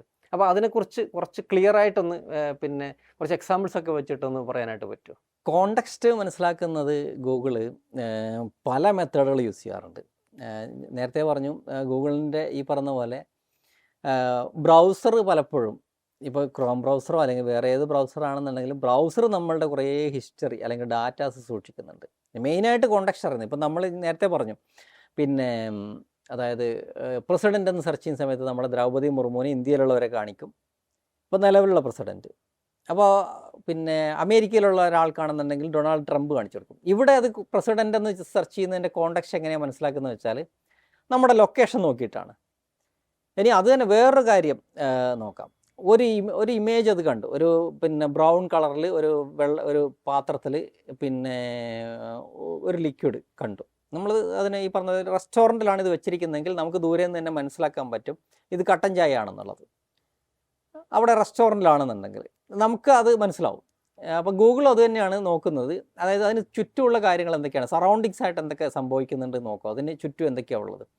അതിൻ്റെ ഡീറ്റെയിൽഡ് കാര്യത്തിലേക്ക് വരാം. ഇപ്പോൾ ഞാൻ ഇങ്ങനൊരു എക്സാമ്പിൾ ജസ്റ്റ് നിങ്ങൾക്ക് ആ ഒരു മൈൻഡ് സെറ്റിലേക്ക് വരാൻ വേണ്ടി പറയുകയാണ്. പിന്നെ നമ്മൾ ഈ പറഞ്ഞ പോലെ കട്ടൻ ചായയുടെ കളറുള്ള അതേ ഇത് തന്നെ ഒരു ഗ്ലാസ് നമ്മളൊരു ബാറിലാണ് വെക്കുന്നതെങ്കിൽ ഇത് രണ്ടും ഒരേ സംഭവം തന്നെയാണെന്ന് വിചാരിക്കാം. ഇതൊരു ബാറിലാണെന്നുണ്ടെങ്കിൽ ദൂരെ നോക്കുന്നത് നമുക്കത് മനസ്സിലാകുന്നത് ചിലപ്പോൾ ഒരു ലിക്കറായിട്ടായിരിക്കും മനസ്സിലാവുക. അപ്പോൾ ഇവിടെ ഈ കോണ്ടെക്സ്റ്റ് എന്ന് പറഞ്ഞാൽ ഇതിൻ്റെ ബാക്ക്ഗ്രൗണ്ടാണ്. അതായത് ഈ പറഞ്ഞ പോലെ ഒന്ന് ബാറിലാണ് വെച്ചിരിക്കുന്നത്, മറ്റത് ഇവിടെ എന്താ പറയുക ഒരു ടീ ഷോപ്പിലാണ് വെച്ചിരിക്കുന്നത്. അപ്പോൾ രണ്ടും ഒരേ സംഭവം തന്നെയാണെങ്കിൽ രണ്ട് രീതിയിലാണ് വരുന്നത്. അപ്പോൾ ഇതുപോലെ തന്നെ ഗൂഗിൾ എന്താ നോക്കുന്നതെന്ന് വെച്ചാൽ ഇവിടെ ഞാൻ ജസ്റ്റ് ഒന്ന് മനസ്സിലാൻ വേണ്ടി പറഞ്ഞതേ ഉള്ളൂ കേട്ടോ. അത് ഗൂഗിൾ നോക്കുന്നത് വേർഡുകൾ തമ്മിലുള്ള ഈ പിന്നെ എന്താ പറയുക ബന്ധം നോക്കും. ബന്ധം മാത്രമല്ല ഒരു വേർഡിന് ശേഷം വേറെ ഏത് വേർഡാണ് വന്നിരിക്കുന്നത്, അതിന് ചുറ്റും ഏതൊക്കെ വേർഡുകളാണ് വന്നിരിക്കുന്നത്, ഇതൊക്കെ മനസ്സിലാക്കിയിട്ട് ഒരു സെൻറ്റൻസിനകത്ത് തന്നെ വന്നിരിക്കുന്ന വേർഡുകൾ നോക്കിയിട്ട് അതിൻ്റെ ഒരു കോണ്ടെക്സ്ച്വൽ അനാലിസിസ് നടത്തും. എന്നിട്ടാണ് ഇത് എന്താണ് ഉദ്ദേശിക്കുന്നതെന്ന് മനസ്സിലാവുക. ഇപ്പോൾ നമ്മൾ നെഗറ്റീവായിട്ടൊരു സംഭവം പറഞ്ഞാൽ പോലും, ഇപ്പോൾ സറ്റയർ ഉപയോഗിച്ചാൽ പോലും അതിനത് മനസ്സിലാവും. ഇപ്പോൾ ചെറിയ എക്സാമ്പിൾ ഞാൻ പറഞ്ഞുതരാം, നേരത്തെ പറഞ്ഞത് തന്നെ. അതായത് ബാങ്ക് എന്ന് പറഞ്ഞാൽ ഈ ബാങ്ക് നമ്മൾ എന്ത് കോണ്ടെക്സ്റ്റിലാണ് ഈ ബാങ്ക് ഇവിടെ ഉപയോഗിച്ചിരിക്കുന്നത്, അത് ഒരു ഫിനാൻഷ്യൽ ഇൻസ്റ്റിറ്റ്യൂഷൻ ആണോ അതോ ബാങ്ക് എന്ന് പറയുന്നത് ഈ പറഞ്ഞ പോലെ ഒരു നദിയുടെ തീരം എന്നുള്ള രീതിയിലാണോ ഈ ബാങ്ക് ഉപയോഗിച്ചിരിക്കുന്നത് എന്ന് നമുക്ക് മനസ്സിലാക്കണമെന്നുണ്ടെങ്കിലും ഗൂഗിളിന് മനസ്സിലാക്കണമെന്നുണ്ടെങ്കിലും അതിന് ചുറ്റുമുള്ള വാക്കുകളെ കൂടി നോക്കേണ്ടതായിട്ടുണ്ട്. ഇപ്പോൾ ബാങ്കിന് തൊട്ടടുത്തൊരു നദിയുടെ പേരാണ് കൊടുത്തിരിക്കുന്നത്, ഇപ്പോൾ തെംസ് എന്നോ അല്ലെങ്കിൽ ഈ പറഞ്ഞ പോലെ വേറെ ഏതെങ്കിലും നദിയുടെ പേരാണ് കൊടുത്തിരിക്കുന്നതെങ്കിൽ അതിന് തീർച്ചയായിട്ടും അതിന് ഈ പറഞ്ഞ പോലെ ഉറപ്പിക്കാൻ പറ്റും അത് നദിയായിട്ട് ബന്ധപ്പെട്ട അതിൻ്റെ തീരത്തിനെ കുറിച്ചാണ് പറയുന്നത്. അതിൻ്റെ കൂടെ തന്നെ ഇപ്പോൾ ബാങ്ക്, ക്രെഡിറ്റ് കാർഡ്, അല്ലെങ്കിൽ ഈ പറഞ്ഞ പോലെ ഇൻട്രസ്റ്റ് റേറ്റ്, പിന്നെ ലോൺ, പിന്നെ ഡെപ്പോസിറ്റ്, ക്രെഡിറ്റ് കാർഡ്, പിന്നെ ഡെപ്പോസിറ്റ്, അങ്ങനെയുള്ള പല കാര്യങ്ങളും അതിനകത്ത് വരുന്നുണ്ടെങ്കിൽ അതിന് തീർച്ചയായിട്ടും അറിയാം എന്താണത്, അത് ഫിനാൻഷ്യൽ ഇൻസ്റ്റിറ്റ്യൂഷൻ എന്ന് പറഞ്ഞ ബാങ്കുമായിട്ട് ബന്ധപ്പെട്ടാണ് സംസാരിച്ചുകൊണ്ടിരിക്കുന്നത് എന്നുള്ളത്. ഇപ്പോൾ ഞാൻ പിന്നെ ആപ്പിളിനെ കുറിച്ച് പറയുന്ന സമയത്ത് ആപ്പിൾ സെയിൽസ് ആർ ഡൗൺ എന്ന് പറയുന്നു. ആപ്പിളിൻ്റെ സെയിൽസ് ഡൗൺ ആണ് എന്ന് പറയുമ്പോൾ ഇതിനൊരു കോണ്ടെക്സ്റ്റ് എങ്ങനെയാണ് ഗൂഗിൾ മനസ്സിലാക്കുക എന്ന് വെച്ചാൽ നെക്സ്റ്റ് എന്താ പറഞ്ഞിരിക്കുന്നത് നോക്കും. നെക്സ്റ്റ് പറഞ്ഞിരിക്കുന്നത് ഈ പറഞ്ഞ പോലെ അതിനകത്ത് ഐഫോൺ എന്നോ അല്ലെങ്കിൽ ഈ പറഞ്ഞ പോലെ 1 GB എന്നോ അല്ലെങ്കിൽ ഈ പറഞ്ഞ പോലെ ഏതെങ്കിലും ഐഫോൺ 17 Pro Max എന്നോ ഏതെങ്കിലും സംഭവം പറഞ്ഞിട്ടുണ്ടെങ്കിൽ അപ്പം തന്നെ അതിന് മനസ്സിലാക്കാൻ പറ്റും ഇത് ആപ്പിൾ കമ്പനിയെക്കുറിച്ചാണ് പറഞ്ഞത്. ആപ്പിൾ കമ്പനിയുടെ സെയിൽസ് കുറഞ്ഞു എന്നാണ്. അതേസമയം തന്നെ ആപ്പിളിൻ്റെ സെയിൽസ് കുറഞ്ഞു എന്ന് പറയുന്ന സമയത്ത് അവിടെ ഫ്രൂട്ട്സ് ഈ പറഞ്ഞ പോലെ ഹിമാചലിൽ നിന്ന് ഫ്രൂട്ട്സ് വരുന്നത് അല്ലെങ്കിൽ ഇറാനിൽ നിന്ന് ആപ്പിൾ വരുന്നത് കുറഞ്ഞതുകൊണ്ട് അല്ലെങ്കിൽ ഒരു പ്രത്യേക സാഹചര്യത്തിൽ ഇറാനി ആപ്പിൾ ബഹിഷ്കരിച്ചതുകൊണ്ട് ഇങ്ങനെയൊക്കെയുള്ള സംഭവങ്ങളൊക്കെ അതിനകത്ത് പറഞ്ഞിട്ടുണ്ടെങ്കിൽ തീർച്ചയായിട്ടും അത് ഫ്രൂട്ടിനെ കുറിച്ചിട്ടാണെന്ന് അതിന് കൃത്യമായിട്ട് മനസ്സിലാക്കാൻ പറ്റും. അപ്പോൾ കോണ്ടെക്സ്റ്റ് എപ്പോഴും മനസ്സിലാക്കുന്നത് ഈ പറഞ്ഞ പോലെ ചുറ്റുമുള്ള സറൗണ്ടിങ് വേർഡ്സിന് അനാലിസിസ് ഉണ്ടായിരിക്കാം. അപ്പോൾ നേരത്തെ പറഞ്ഞ RDXൻ്റെ കേസ് തന്നെ പറയാം. RDX എന്ന് പറഞ്ഞിട്ട് അതിനകത്ത് ഈ പറഞ്ഞ പോലെ ഒരു മൂവി എന്നോ അല്ലെങ്കിൽ കാസ്റ്റിംഗ് എന്നോ ഈ പറഞ്ഞ പോലെ ആൻ്റണി, പെപ്പെ, പിന്നെ എന്താ അങ്ങനെയുള്ള ആളുകളുടെ പേര്, നീരജ് മാധവ്, ഇത്തരം പേരുകളൊക്കെ അതിനകത്ത് ഉണ്ടെങ്കിൽ, ഷെയ്ൻ നിഗം എന്നുള്ള പേരുണ്ടെങ്കിൽ അതിന് തീർച്ചയായിട്ടും പറയാം RDX എന്നുള്ളൊരു മൂവിയെക്കുറിച്ചാണ് അത് പറയുന്നത്. അപ്പോൾ അവിടെ തന്നെ RDXൻ്റെ കൂടെ ഫയർ എന്നുണ്ടെങ്കിൽ ഈ പറഞ്ഞ പോലെ ഷെയ്ൻ നിഗം ഇതൊക്കെ ഉണ്ടെങ്കിൽ ആ ഫയർ എന്നുള്ള വാക്കുണ്ടെങ്കിൽ അതിൻ്റെ അർത്ഥം ഈ RDX എന്നുള്ള സിനിമ ഒരു തീപ്പൊരിയായിട്ടുള്ളൊരു സിനിമയായിരുന്നു അല്ലെങ്കിൽ ഈ പറഞ്ഞ പോലെ ഒരു അടിപൊളി പടമായിരുന്നു എന്ന് അതിന് മനസ്സിലാക്കാൻ പറ്റും. നമ്മളും നോക്കുന്ന കോണ്ടെക്സ്റ്റ് മനസ്സിലാക്കുന്ന രീതിയിൽ തന്നെ ഇപ്പോൾ നമ്മൾ ഒരാൾ എക്സാം കഴിഞ്ഞിട്ട് ഇറങ്ങി വരുന്ന ഒരു ഹാളിൽ നിന്ന് നമ്മൾ എങ്ങനെ ഉണ്ടായിരുന്നു ചോദിക്കുമ്പോൾ അയാൾ പറഞ്ഞ് കട്ടപ്പുകയാണെന്ന് പറഞ്ഞാൽ അതിൻ്റെ അർത്ഥം എന്ന് പറയുന്നത് യഥാർത്ഥത്തിൽ പിന്നെ അവിടെ എല്ലാം പുകയാണെന്നല്ല, അയാൾ എഴുതിയിട്ടൊന്നും ശരിയായില്ല, എക്സാം ആകെ കൂടി കട്ടപ്പുകയായിരുന്നു എന്നാണ് അർത്ഥം. അപ്പോൾ എക്സാം ഹാളിൽ നിന്ന് ഇറങ്ങി വരുന്ന ഇയാളോട് ചോദിച്ച ചോദ്യം എങ്ങനെ ഉണ്ടായിരുന്നു എന്നാണ്. അപ്പോൾ അവിടെ എക്സാം എങ്ങനെ ഉണ്ടായിരുന്നു ചോദിച്ചിട്ടില്ല. അപ്പോൾ കോണ്ടെക്സ്റ്റ് നമ്മൾ മനസ്സിലാക്കിയ എന്താ, നമ്മൾ എവിടെയാണോ നിൽക്കുന്നത് ആ സ്ഥലത്ത് അയാൾ അങ്ങനെ ഒരു ചോദ്യം ചോദിച്ചുകൊണ്ടാണ് നമ്മളത് പറഞ്ഞത്. ഇതേപോലെ തന്നെയാണ് ഗൂഗിളും കോണ്ടെക്സ്റ്റ് മനസ്സിലാക്കുന്നത്. അതായത് ഒരു സെൻറ്റൻസിൻ്റെ പിന്നിൽ എന്താണ് യഥാർത്ഥത്തിൽ ഉള്ളത്, അത് ആ സെൻറ്റൻസ് നമ്മൾ ആൻസർ ചെയ്യുന്നതിന് മുമ്പ് അതിൽ യഥാർത്ഥത്തിൽ എന്താണ്, അല്ലെങ്കിൽ ഏത് പശ്ചാത്തലത്തിലാണ് അത് ചോദിച്ചിരിക്കുന്നത് എന്നുള്ളതാണ്. ഇപ്പോൾ കാർ വാഷ് എന്നൊരാൾ ചോദിച്ചു കഴിഞ്ഞാൽ അതെന്ത് പശ്ചാത്തലത്തിൽ അയാൾ ചോദിച്ചിരിക്കുന്നത്? അയാൾക്ക് കാറ് വാഷ് ചെയ്യാൻ വേണ്ടിയിട്ടുള്ള ഒരു ഇൻറ്റൻറ്റിൻ്റെ പുറത്താണ് അയാൾ ചോദിച്ചിരിക്കുന്നത്. പിന്നെ ബെസ്റ്റ് ബിരിയാണി നിയർ മീ എന്നൊരാൾ ചോദിച്ചു കഴിഞ്ഞാൽ തൊട്ടടുത്ത് ഏത് ബിരിയാണി ഉണ്ട് എന്നല്ല ചോദിച്ചിരിക്കുന്നത്, അയാൾക്ക് കഴിക്കാൻ പറ്റുന്ന, ബിരിയാണി കഴിക്കാൻ പറ്റുന്ന റെസ്റ്റോറൻറ്റ് എവിടെയായി ഉണ്ട് എന്നുള്ളതാണ്. അപ്പോൾ അതാണ് അതിൻ്റെ പിന്നെ ഇൻറ്റൻറ്റും. അപ്പോൾ അത് ചോദിച്ചിരിക്കുന്നത് ഈ പറഞ്ഞ ഒരു കോണ്ടെക്സ്റ്റിലുമാണെന്നാണ് പിന്നെ ഗൂഗിൾ മനസ്സിലാക്കുന്നത്. അപ്പോൾ ബെസ്റ്റ് ബിരിയാണി എന്ന് പറഞ്ഞാൽ ഏത് ബിരിയാണി എന്നല്ല അർത്ഥം, ഈ ലോകത്തിലെ ഏറ്റവും നല്ല ബിരിയാണി ഏതാണെന്നല്ല. ബെസ്റ്റ് ബിരിയാണി നിയർ മീ എന്ന് പറഞ്ഞാൽ എനിക്ക് തൊട്ടടുത്ത് ബെസ്റ്റ് ബിരിയാണി കിട്ടുന്ന റെസ്റ്റോറൻറ്റ് ഏതാണെന്നുള്ളതാണ്. അപ്പോൾ ഇതാണ് ഈ പറഞ്ഞ പോലെ ഇൻറ്റൻറ്റും ഈ കോണ്ടെക്സ്റ്റും എന്നുള്ള ഇത്. അപ്പോൾ ഗൂഗിൾ ഇത് മനസ്സിലാക്കുന്നത് പലപ്പോഴും അത് ആ വാക്ക് എവിടെ നിൽക്കുന്നു, അതിന് ചുറ്റുമുള്ള വാക്കുകൾ ഏതാണ്, ആ സെൻറ്റൻസ് അല്ലെങ്കിൽ എവിടെ നിൽക്കുന്നു, അതിന് ചുറ്റുമുള്ള സെൻറ്റൻസുകൾ എന്താണ് ഡിഫൈൻ ചെയ്യുന്നത്, ഇതൊക്കെ വെച്ചിട്ടാണ്. അതിന് കൂടുതലായിട്ട് ഈ പറഞ്ഞ പോലെ എൻറ്റിറ്റീസിനെ ഉപയോഗിച്ചിട്ടാണ് അത് പലപ്പോഴും ഇത് മനസ്സിലാക്കുന്നത്, ഇത്തരം കാര്യങ്ങൾ കോണ്ടെക്സ്റ്റ് മനസ്സിലാക്കുന്നത്. അപ്പോൾ ഇതെല്ലാം മനസ്സിലാക്കിയാലേ നമുക്ക് സെമാൻറ്റിക് SEO പ്രാക്ടീസ് ചെയ്യാനും പറ്റും കേട്ടോ. ഈ സെമാൻറ്റിക് കണ്ടന്റ് നെറ്റ്വർക്ക് എന്ന് പറയുന്നത് എന്താണ്? അപ്പോൾ അത് എങ്ങനെയാണ് നമ്മളുടെ ഈ സെമാൻറ്റിക് SEO ഹെൽപ്പ് ചെയ്യുന്നത്? സെമാൻറ്റിക് കണ്ടന്റ് നെറ്റ്വർക്ക് എന്ന് പറയുന്ന സമയത്ത് അതൊരു കുറച്ചൊരു കോംപ്ലിക്കേറ്റഡ് ആയിട്ടുള്ളൊരു കൺസെപ്റ്റാണ്. പക്ഷേ ഈ റൈറ്റേഴ്സിനൊക്കെ ഇത് വളരെ എഫക്റ്റീവായിട്ട് ഇംപ്ലിമെൻറ്റ് ചെയ്യാനായിട്ട് അറിയുന്നവരാണ്. ഇപ്പോൾ നിങ്ങൾ MD വാസുദേവൻ നായരുടെയൊക്കെ ഏതെങ്കിലും ഒരു ബുക്കൊക്കെ എടുത്ത് നോക്കുക, അല്ലെങ്കിൽ പഴയ ഇതിഹാസങ്ങളൊക്കെ എടുത്ത് നോക്കുക, മഹാഭാരതമോ അല്ലെങ്കിൽ പറഞ്ഞ രാമായണം, ഇലിയഡ്, അങ്ങനെ ഏത് ബുക്കും നിങ്ങൾ എടുത്ത് നോക്കുക, ഇതിനകത്തൊക്കെ ക്യാരക്ടേഴ്സിനെയൊക്കെ കണക്ട് ചെയ്തിരിക്കുന്നത്, അല്ലെങ്കിൽ ഒരു സംഭവം മറ്റൊരു സംഭവമായിട്ട് കണക്ട് ചെയ്തിരിക്കുന്നത് ഒക്കെ ഭയങ്കര പെർഫെക്റ്റ് ആയിട്ടായിരിക്കും. കറക്റ്റ് ഇത് ഈ പറഞ്ഞ പോലെ കണക്ട് ചെയ്യും. അപ്പോൾ അതിനകത്ത് നമുക്കൊരു ചോദ്യം ചോദിച്ചു കഴിഞ്ഞാൽ, ഇപ്പം ആരാണ് ഭീമസേനൻ എന്ന് ചോദിച്ചു കഴിഞ്ഞാൽ നമുക്കതിനകത്തൊരു ഉത്തരവുണ്ട്. അർജുനൻ്റെ ചേട്ടനാണ് ഭീമസേനൻ. എന്തുകൊണ്ടാണെന്ന് വെച്ചാൽ ആ കണക്ഷൻ അവിടെ എസ്റ്റാബ്ലിഷ്ഡ് ആണ്. അതുകൂടാതെ തന്നെ അർജുന ഈ പറഞ്ഞ ഭീമസേനൻ്റെ മോൻ ആരാണ് എന്ന് ചോദിച്ചു കഴിഞ്ഞാൽ അതിനൊരു ഉത്തരവുണ്ട്. ഭീമസേനൻ്റെ മോൻ ഘടോത്കചനാണ്. ഭീമസേനന് ഒരു ഈ പറഞ്ഞ പോലെ വനവാസ ഈ കാലത്ത് ഈ പറഞ്ഞ പോലെ ഹിഡിമ്പിയിലുണ്ടായിരിക്കുന്ന ഒരു മോനാണ് ഈ പറഞ്ഞ പോലെ ഘടോത്കചൻ. അതിനകത്തൊരു പിന്നെ കണക്ഷൻ ഉണ്ട്. അതുപോലെ തന്നെ ആരാണ് പാണ്ഡവർ, ആരാണ് കൗരവർ, ഇവരെന്തിനു വേണ്ടിയിട്ടാണ് യുദ്ധം ചെയ്തത്, ഇതെല്ലാം കണക്റ്റഡ് ആണ്. ഓരോ അധ്യായങ്ങളിലായിട്ട് ഓരോരോ പിന്നെ പാരഗ്രാഫുകളിൽ ഓരോ ആളുകളെ വെച്ചിട്ട് ഇത് കറക്റ്റായിട്ട് ഈ പറഞ്ഞ പോലെ കണക്ഷൻ എസ്റ്റാബ്ലിഷ് ഇത് ചെയ്തു പോയിട്ടുണ്ട്. ഇനി അതൊന്നും വേണ്ട, നമുക്കൊരു സിനിമയിലേക്ക് വരാം. ഇപ്പോൾ ജോർജ് കുട്ടി, ദൃശ്യം, ഇപ്പോൾ ദൃശ്യം ഈ പറഞ്ഞ പോലെ 2, 3 ഒക്കെ ഇറങ്ങി. അപ്പോൾ ഈ സമയത്ത് നമുക്ക് കൃത്യമായിട്ട് അറിയാവുന്നൊരു സംഭവമാണ്. ആരാണ് ജോർജ് കുട്ടി എന്ന് ചോദിച്ചു കഴിഞ്ഞാൽ നമുക്കറിയാം. ഇപ്പോൾ വരുണിൻ്റെ കൊലപാതകത്തിന് കാരണമായ ആ പെൺകുട്ടിയുടെ അച്ഛനാണ് ജോർജ് കുട്ടി എന്ന് നമുക്കറിയാം. ആരാണ് ഗീതാ പ്രഭാകർ എന്ന് പറഞ്ഞാൽ വരുണിൻ്റെ അമ്മയാണ് ഗീതാ പ്രഭാകർ. ഇതൊക്കെ എന്തുകൊണ്ടാണ് നമുക്ക് മനസ്സിലാവുന്നതെന്ന് വെച്ചാൽ ഈ എഴുത്തുകാരൻ, ഇപ്പോൾ ജിത്തു ജോസഫ് എന്ന് പറയുന്ന ഈ റൈറ്റർ, ഈ ആളുകൾ തമ്മിലുള്ള ബന്ധം കറക്റ്റായിട്ട് എസ്റ്റാബ്ലിഷ് ചെയ്തിട്ട് അവരെ ഓരോരോ സാഹചര്യങ്ങളിൽ, സിറ്റുവേഷനിൽ അവരെ പ്ലേസ് ചെയ്ത് ഈ സിറ്റുവേഷനുകൾ തമ്മിൽ ബന്ധിപ്പിച്ചിട്ടുണ്ട്. ഈ ഒരു കണക്ഷൻ ഉണ്ടാക്കിയിട്ടുണ്ട്. ആ ഒരു റിലേഷനും ആ ആളുകളെ പ്ലേസ് ചെയ്തിരിക്കുന്ന രീതിയും ആ സീനുകൾ പ്ലേസ് ചെയ്തിരിക്കുന്ന രീതിയും തമ്മിലൊക്കെ ഒരു റിലേഷൻ ഉണ്ട്. അതുകൊണ്ടാണ് ഇത് ടോട്ടാലിറ്റിയിൽ നമുക്ക് ഇതെന്ത് കഥയാണെന്നും ഇതിനകത്ത് ആരൊക്കെ എന്തൊക്കെ റോളാണ് എടുത്തതെന്നും ഇതിനാരൊക്കെയാണ് ഉത്തരവാദി എന്നൊക്കെ നമുക്ക് കൃത്യമായിട്ട് മനസ്സിലാവുന്നത്. ഇതുപോലെ നമ്മൾ വെബ്സൈറ്റിലേക്ക് വരുന്ന സമയത്തും കൃത്യമായിട്ടൊരു കണ്ടൻറ് സ്ട്രാറ്റജി നമ്മൾ ഉണ്ടാക്കി കൊണ്ടുവന്നാൽ നമുക്കൊരു സെമാൻറ്റിക്കൽ കണ്ടൻറ് നെറ്റ്വർക്ക് കൊണ്ടുവരാനായിട്ട് പറ്റും. അപ്പോൾ ഒരു എക്സാമ്പിൾ ഞാൻ പറയാം. അപ്പോൾ മമ്മൂട്ടിയെ കുറിച്ചിട്ട് നമ്മളൊരു വെബ്സൈറ്റ് ഉണ്ടാക്കുകയാണെന്ന് വിചാരിക്കാം. അപ്പോൾ മമ്മൂട്ടിയെക്കുറിച്ച് നമ്മളൊരു വെബ്സൈറ്റ് ഉണ്ടാക്കുന്ന സമയത്ത് നമ്മൾ മമ്മൂട്ടിയെക്കുറിച്ച് എന്തെങ്കിലും എഴുതി പോയിട്ട് കാര്യമില്ല.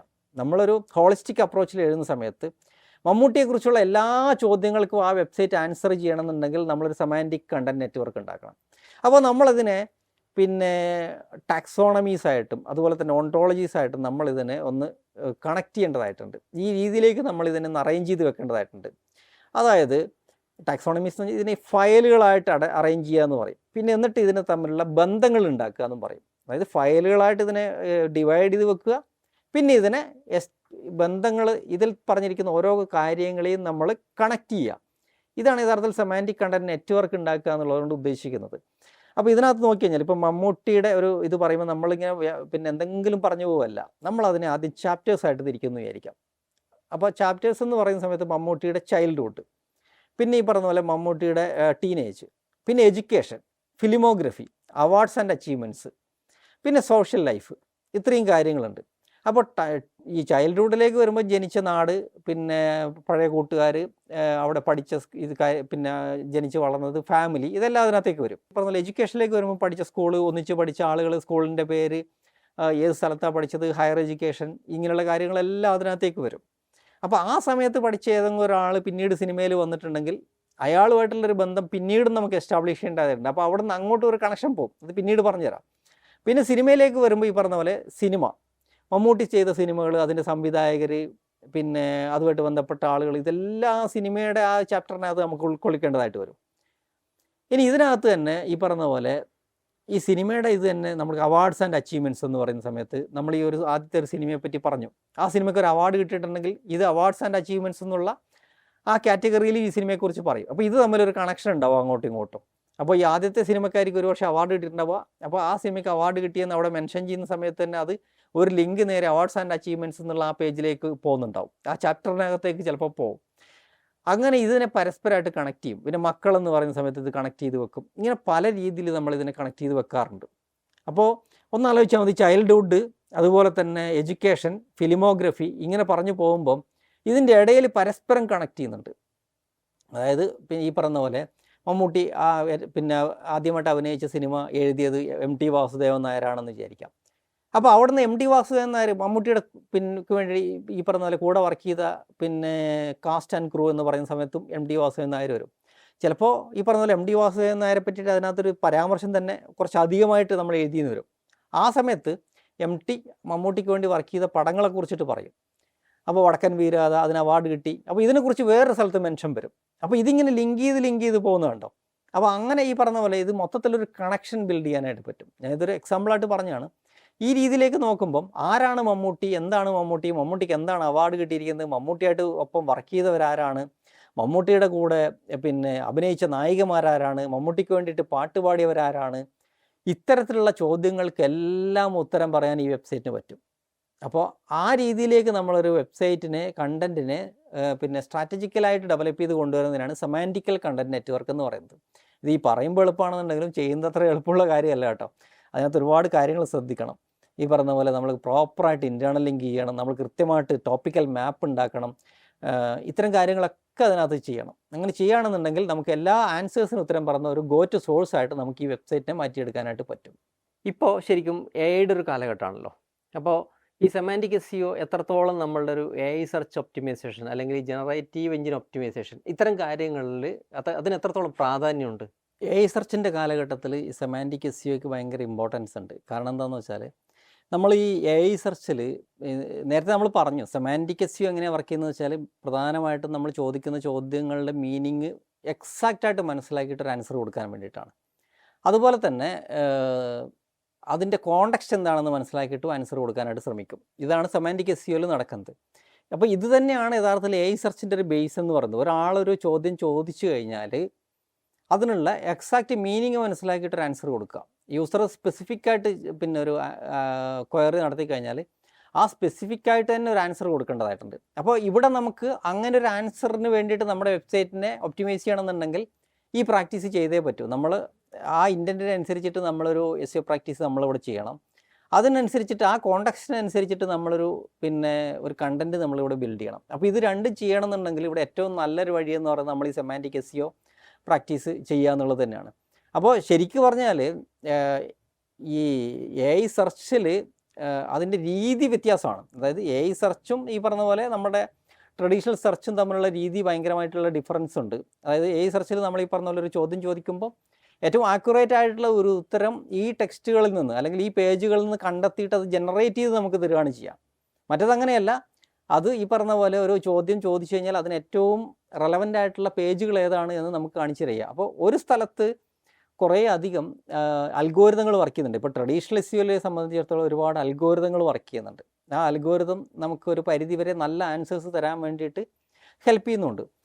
ഇതിനകത്തേക്ക് വരുന്ന സമയത്ത് AI സെർച്ചിലേക്ക് വരുന്ന സമയത്ത് അൽഗോരിതങ്ങൾ അവിടെ ഉണ്ടെങ്കിൽ പോലും ഈ പറഞ്ഞ പോലെ അതൊരു സ്റ്റാറ്റിസ്റ്റിക്കൽ മോഡൽ, ഈ പറഞ്ഞ പോലെ ഒരു പ്രഡിക്ഷൻ മെത്തേഡിലാണ് പലപ്പോഴും ആൻസറിനെ ജനറേറ്റ് ചെയ്യുന്നത്. പക്ഷേ ആ സമയത്തും അങ്ങനെയാണെന്നുണ്ടെങ്കിൽ പോലും അത് എന്താണ് കോണ്ടെക്സ്റ്റ് എന്നും എന്താണ് പിന്നെ ഇതിൻ്റെ മീനിങ് നിന്നും മനസ്സിലാക്കിയിട്ടാണ് ഈ തരത്തിലേക്ക് ഒരു ആൻസർ ജനറേറ്റ് ചെയ്യാനായിട്ട് ശ്രമിക്കുക. അതിന് വേണ്ടിയിട്ട് അത് വെക്ടർ എംബഡിങ് ഉപയോഗിക്കും. സെൻറ്റിമെൻറ്റ്സ് ഒക്കെ അനലൈസ് ചെയ്യാൻ വേണ്ടിയിട്ട് വെക്ടർ എംബഡിങ് ഉപയോഗിക്കും. അതുപോലെ വെക്ടർ അനാലിസിസ് ഉപയോഗിക്കും. ഇത്തരം കാര്യങ്ങളൊക്കെ ഉപയോഗിക്കും. അപ്പോൾ ഈ സെമാൻറ്റിക് എസ്ഇഒ നമ്മൾ ചെയ്യുന്ന സമയത്തും ഈ വെക്ടർ എംബഡിങ് അല്ലെങ്കിൽ ഈ പറഞ്ഞ പോലെ നമ്മൾ ഈ സെൻറ്റിമെൻറ്റ്സ് മനസ്സിലാക്കിയിട്ട് കോണ്ടക്സ്റ്റിൽ അനുസരിച്ചിട്ട് ഉൾപ്പെടുത്തുക, ഇത്തരം കാര്യങ്ങളൊക്കെ നമ്മൾ പരിഗണിക്കാറുണ്ട്. അപ്പോൾ ഇതെല്ലാം കൊണ്ടും തന്നെ AI സെർച്ചിൻ്റെ ഒരു ബേസ് എന്ന് പറയുന്നത്, അല്ലെങ്കിൽ ഈ പറഞ്ഞ പോലെ ഒരു ബേസ് എന്ന് പറയുന്നത് സെമാൻറ്റിക് എസ്ഇഒയും എൻറ്റിറ്റി എസ്ഇഒയും തന്നെയാണ്. പിന്നെ സെമാൻറ്റിക് എസ്ഇഒയിൽ നമ്മൾ കൊണ്ടുവരുന്ന എല്ലാ പ്രാക്ടീസുകളും യഥാർത്ഥത്തിൽ ഒരു റിയലായിട്ടുള്ള ഒരു ആൻസർ പിക്ക് ചെയ്തെടുക്കാൻ വേണ്ടിയിട്ട് AI സെർച്ച് എഞ്ചിനെ ഹെൽപ്പ് ചെയ്യുന്ന രീതിയിലേക്ക് തന്നെയാണ്.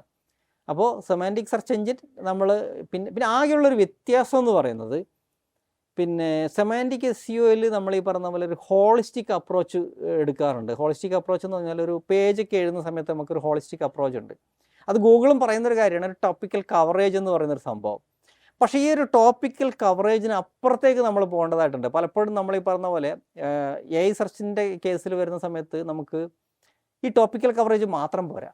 കാരണം ഇപ്പോൾ വാട്ട് ഈസ് എസ്ഇഒ എന്ന് ചോദിച്ചു കഴിഞ്ഞാൽ ഓൾറെഡി വാട്ട് ഈസ് എസ്ഇഒ എന്നുള്ളതിനുള്ള എല്ലാ സംഭവങ്ങളും അത് ഓൾറെഡി കളക്ട് ചെയ്ത് വെച്ചിട്ടുണ്ടാവും. അല്ലെങ്കിൽ അതിന് ഈ പറഞ്ഞ പോലെ പല സ്ഥലത്തുനിന്നും അതിന് ക്വിക്കായിട്ട് പല സ്ഥലത്തുനിന്നും എടുക്കാൻ പറ്റും. അപ്പോൾ നമ്മൾ വീണ്ടും വാട്ട് ഈസ് എസ്ഇഒ എന്ന് പറഞ്ഞിട്ട് ഒരു കോംപ്രിഹെൻസീവായിട്ടൊരു ആർട്ടിക്കിൾ എഴുതുന്ന സമയത്ത് അതിൻ്റെ എല്ലാത്തിൻ്റെ ഒരു ആവശ്യം ഈ പറഞ്ഞതുപോലെ AI സെർച്ചിലില്ല.